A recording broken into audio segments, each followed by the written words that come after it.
Apa yang akan kamu saksikan ini mungkin mengguncang pondasi pemahamanmu tentang realitas. Jika selama ini kau percaya bahwa dunia ini sepenuhnya dapat dijelaskan oleh logika dan materi, bersiaplah. Karena video ini mungkin mengubah cara kamu melihat dirimu sendiri dan segala sesuatu di sekelilingmu. Sejak ribuan tahun lalu, peradaban kuno telah berulang kali berbicara tentang energi vital tak terlihat bernama prana. Sebuah kekuatan yang mereka klaim mengalir dalam setiap makhluk hidup, menjadi bahan bakar kehidupan itu sendiri. Tetapi selama berabad-abad, ilmu pengetahuan modern mengolok-oloknya sebagai mitos, legenda, fantasi spiritual. Namun, inilah bagian mengejutkan. Fisikawan kuantum modern, orang yang bekerja pada level realitas paling dasar, mulai menemukan bukti bahwa prana mungkin nyata. Jika itu benar, maka kita sedang berdiri di tepi salah satu revolusi pemahaman terbesar dalam sejarah manusia tentang kesehatan, tentang kesadaran, tentang alam semesta, dan tentang siapa kita sebenarnya. Dalam video ini, kamu bukan hanya akan mendengar teori, kamu akan melihat bagaimana kebijaksanaan kuno bertemu sains modern, bagaimana teknologi canggih mulai mendeteksi sesuatu yang seharusnya tidak ada, dan mengapa penemuan ini mungkin adalah kunci untuk mengaktifkan potensi tertinggi manusia. Dan jika semua ini benar, maka dunia di masa depan tidak akan sama lagi. Sebelum kita menyelam lebih dalam, jawab dulu satu hal di kolom komentar. Dari kota mana kesadaran universal ini sampai ke hadapanmu? Karena apa yang ingin kita bahas di sini tidak hanya tentang informasi. Ini tentang resonansi. Ribuan tahun sebelum mikroskop elektron, akselerator partikel atau teori kuantum lahir, peradaban kuno sudah mengklaim bahwa manusia diselimuti oleh energi vital yang tidak terlihat. Mereka menyebutnya prana, napas kehidupan, esensi yang menopang seluruh eksistensi. Dan hal yang mengejutkan adalah, konsep ini muncul berulang kali di seluruh dunia, bahkan di budaya yang tidak pernah saling bertemu. Di India disebut prana, Tiongkok disebut chi atau ki, Jepang disebut ki, Mesir kuno disebut ka, Yunani kuno disebut pneuma, dan suku asli Amerika disebut Great Spirit. Bagaimana mungkin bangsa-bangsa yang tidak saling berkomunikasi memiliki konsep energi kehidupan universal yang sama?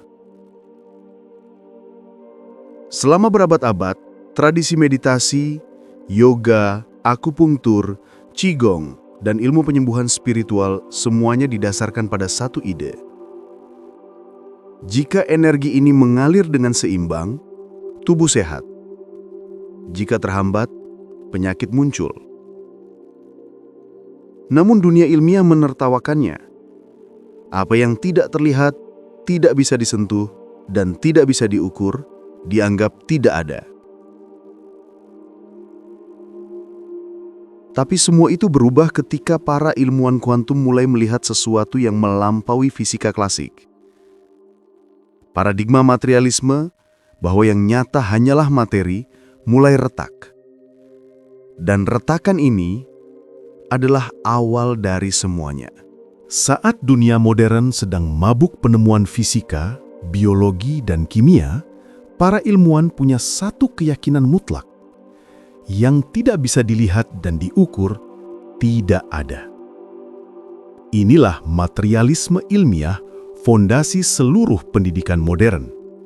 Dan karena prana, chi, atau ki tidak bisa ditangkap mikroskop, timbangan, atau sensor listrik abad ke-19, konsep itu disingkirkan sebagai mitos kuno. Bukan karena dibuktikan salah, tapi karena belum bisa diukur. Ilmuwan saat itu bukan orang bodoh, justru sebaliknya. Mereka bekerja dengan alat terbaik yang mereka punya. Namun alat itu hanya mampu melihat dunia fisik, bukan dunia yang lebih halus. Maka selama ratusan tahun terjadi jurang besar. Kearifan kuno, manusia adalah makhluk energi. Sains modern, manusia adalah mesin biologis. Akibatnya apa? Prana dianggap mistis. penyembuhan energi dianggap palsu, meditasi dianggap kepercayaan, intuisi dianggap hayalan. Tetapi, sejarah punya selera humor yang ironis. Saat sains merasa sudah memahami segalanya, misteri baru justru muncul di tempat tak terduga. Fisika kuantum. Ketika para ilmuwan mulai melihat ke dalam struktur realitas terdalam, mereka menemukan sesuatu yang tidak cocok dengan teori lama. Realitas bukan hanya materi. Mereka menemukan gelombang energi, fluktuasi energetik, pola interkoneksi dalam apa yang dulu dianggap kekosongan. Dan meskipun mereka tidak mau mengatakannya secara terbuka, temuan ini tiba-tiba terdengar sangat mirip dengan deskripsi Prana ribuan tahun lalu. Saat itulah, untuk pertama kalinya dalam sejarah, kebijaksanaan kuno dan sains modern mulai melihat arah yang sama. Dan para ilmuwan perlahan-lahan mulai bertanya, apa yang selama ini kita sebut mitos, sebenarnya energi yang memang belum bisa kita ukur. Pertanyaan ini adalah titik balik. Titik yang menggoncangkan fondasi sains dan membuka pintu ke sesuatu yang jauh lebih besar. Patahnya paradigma sains tidak terjadi karena seseorang mengubah teori, tetapi karena realitas itu sendiri menolak untuk mengikuti aturan yang dibuat manusia. Semua bermula ketika para fisikawan meneliti dunia lebih kecil dari atom.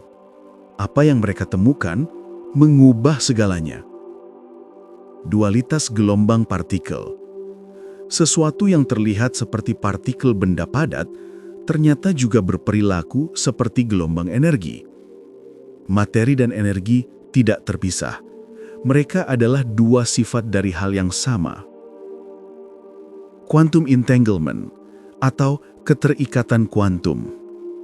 Dua partikel yang dipisahkan ribuan kilometer bisa berubah secara instan ketika salah satunya dipengaruhi, tanpa perjalanan sinyal, tanpa waktu, tanpa jarak. Einstein sampai menyebutnya aksi menyeramkan dari kejauhan. Zero point energy atau energi titik nol. Ruang hampa yang selama ini dianggap kosong, ternyata berisi lautan energi kosmik yang bergejolak tanpa henti. Energi ini ada di mana-mana, mengaliri alam semesta, bahkan mengisi diri kita. Dan pada titik ini, para ilmuwan kuantum mulai menyadari sesuatu yang tidak nyaman. Ruang bukan kosong. Alam semesta bukan objek terpisah. Semua adalah jaringan energi. Dan tiba-tiba, deskripsi kuno tentang prana, chi, ki, ka, energi yang memenuhi alam semesta dan mengalir dalam tubuh manusia, tidak lagi terdengar seperti mitologi. Para ilmuwan tidak akan mengatakannya dengan kata prana, terlalu beresiko, terlalu kontroversial. Tetapi dalam jurnal-jurnal ilmiah, mulai muncul istilah baru. Biofield, vital energy, subtle energy, non-local information field. Istilah berbeda, konsep sama. Ada energi tak terlihat yang menghubungkan dan menggerakkan kehidupan. Dan yang lebih mengejutkan, energi ini bukan hanya ada, tetapi bereaksi terhadap kesadaran manusia. Dalam eksperimen mekanika kuantum, pengamat hanya melihat dapat mengubah hasil pengukuran. Niat hanya dipikirkan dapat menggeser perilaku gelombang partikel. Dengan kata lain, kesadaran bukan produk tubuh. Kesadaran adalah bagian dari medan energi universal. Dan jika kesadaran dapat mempengaruhi energi di tingkat kuantum, pertanyaan selanjutnya tak terhindarkan. Apakah manusia dapat mempengaruhi kesehatan, realitas, dan kehidupannya melalui energi kesadaran, melalui prana? Sains tidak lagi berada pada posisi untuk menjawab tidak. Batas-batas realitas mulai runtuh. Yang dulu disebut mistis, kini menjadi eksperimen kuantum. Jika penemuan ini benar-benar bisa membuka potensi manusia, maka pertanyaannya adalah, kenapa kita tidak pernah mendengarnya? Kenapa tidak diajarkan di sekolah? Kenapa tidak dipelajari secara besar-besaran oleh dunia medis? Jawabannya, gelap. Pada tahun 1997, sebuah tim ilmuwan dari 3 negara mengumumkan bahwa mereka menemukan pola frekuensi tertentu yang selalu muncul setiap kali seseorang melakukan meditasi, penyembuhan energi, atau pernapasan prana.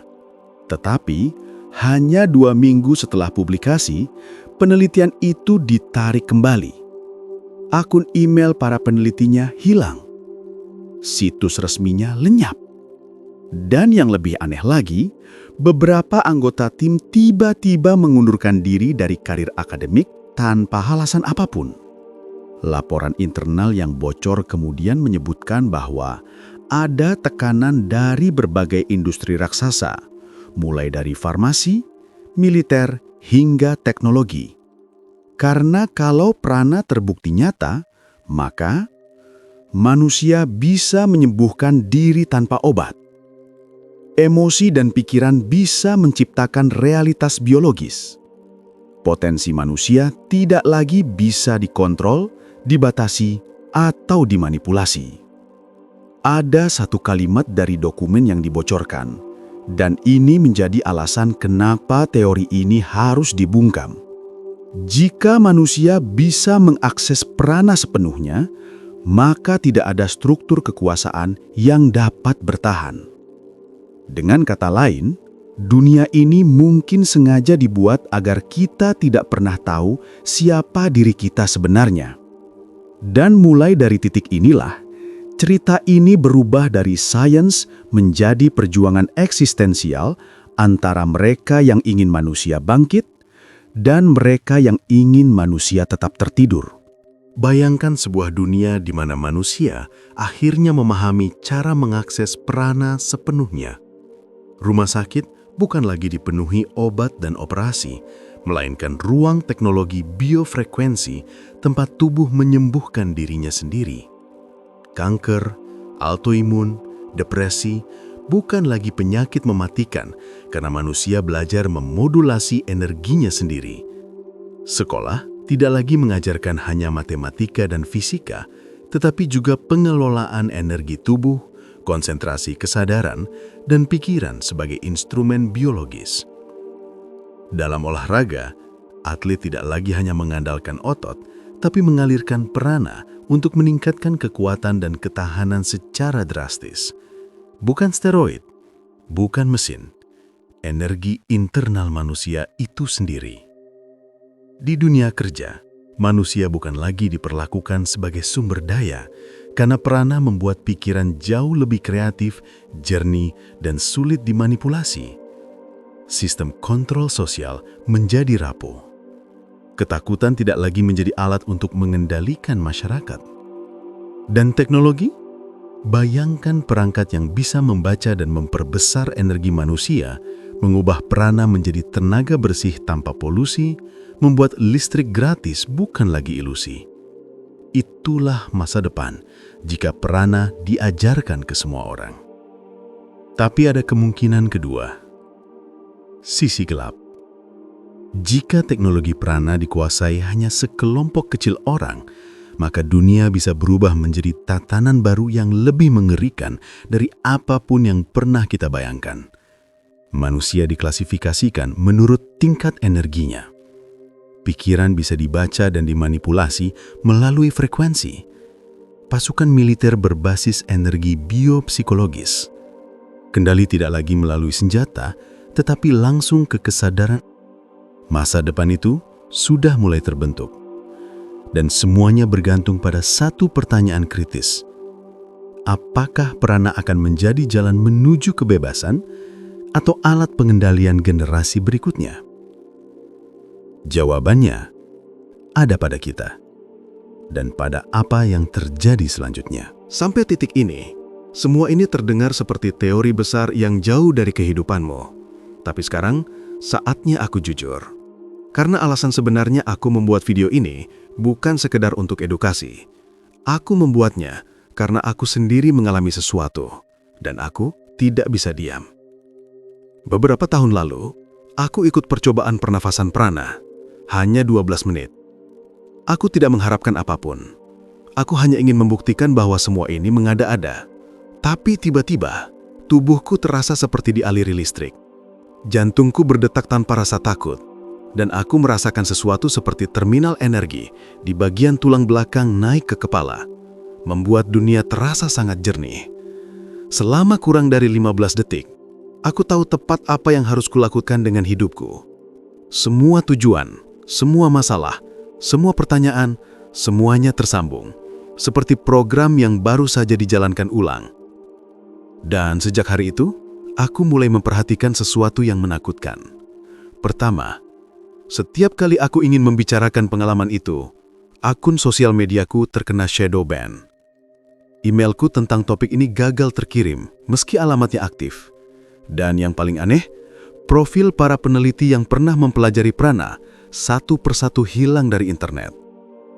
Dan aku mulai menyadari, prana bukan teori konspirasi. Prana adalah rahasia yang sudah diketahui, tapi hanya oleh orang-orang yang berkuasa. Mereka bukan berpura-pura bahwa prana tidak nyata. Mereka berusaha memastikan kamu tidak pernah mencobanya sendiri. Karena jika seseorang pernah merasakan prana hanya sekali, maka ia tidak lagi bisa dikendalikan. Dan sekarang, kamu tahu cerita ini. Ada satu pertanyaan terakhir yang harus kamu tanyakan pada dirimu. Apakah kamu ingin tetap percaya dunia seperti yang diberitahukan padamu? Atau kamu ingin mencari tahu apa sebenarnya dirimu? Karena setelah video ini selesai, pilihannya tidak bisa dibatalkan. Sekarang kamu tahu sesuatu yang tidak seharusnya kamu tahu. Bukan karena kamu pintar, bukan karena kamu beruntung, tapi karena kamu tidak sengaja menemukan celah dalam sistem yang ingin kamu tetap tertidur. Ada dua tipe orang yang menonton video ini. Mereka yang menganggap ini hanya hiburan dan melanjutkan hidup seperti biasa, dan mereka yang merasakan sesuatu bergerak jauh di dalam diri mereka saat mendengar kata prana. Kalau kamu termasuk tipe pertama, semuanya tetap sama, tidak ada yang berubah. Tapi kalau kamu termasuk tipe kedua, maka jangan kaget jika beberapa hari ke depan kamu mulai memperhatikan hal-hal aneh. Perasaan hangat di dada saat kamu bernafas pelan, intuisi yang tiba-tiba terasa lebih tajam, mimpi yang terasa terlalu nyata, dan pikiran yang seolah mengarah ke satu titik. Kamu lebih dari sekedar tubuh. Jika itu mulai terjadi, jangan panik. Itu artinya kamu sedang membangun koneksi awal dengan energi yang selama ini terlupakan. Dan ketika waktunya tiba, kamu akan mengerti kenapa video ini menemukanmu.